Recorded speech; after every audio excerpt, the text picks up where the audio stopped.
Disturb করুন না ভাই। হ্যাঁ রেডি, সবাই রেডি? হ্যাঁ ভাই একদম দাও, একটু পেছান, একটু পেছান।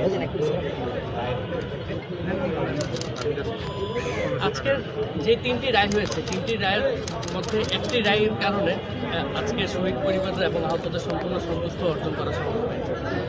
যেই ফ্যাসিস্ট চৌধুরী আব্দুল্লাহ আল মামুন পুলিশ বাহিনীকে নেতৃত্ব দিয়েছে এই গণহত্যা করার জন্য, সেই চৌধুরী আব্দুল্লাহ আল মামুনের রাজসাক্ষী হওয়ার এক্সকিউজ দেখিয়ে তাকে 5 বছরের কারাদণ্ড দেওয়া হয়েছে, যেটি আমাদের কাছে একেবারেই বোধগম্য হয়।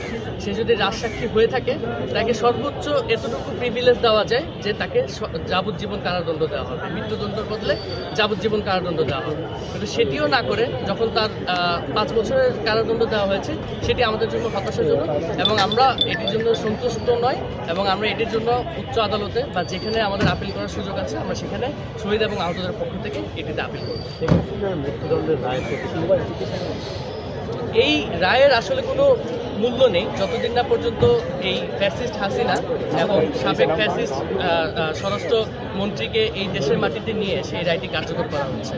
তাই এই দেশের সকল জনগণ এবং এই দেশের সরকারের প্রতি আমাদের শহীদ পরিবারদের পক্ষ থেকে এতটুকু আবেদন থাকবে যে যত দ্রুত সম্ভব এই খুনি হাসিনাকে এবং সেই খুনি স্বরাষ্ট্রমন্ত্রীকে এই দেশের মাটিতে ফেরত এনে এই রায়টি যাতে কার্যকর করা হয় এবং তার মাধ্যমে একটি দৃষ্টান্ত স্থাপন করা হোক, যাতে ভবিষ্যতে যারা দায়িত্বে আসবে, যারা সরকার পরিচালনা করবে, তারা যাতে এর থেকে শিক্ষা পায় এবং কখনো যাতে জনগণের বিরুদ্ধে যে কোনো কাজ করার সাহস না পায়।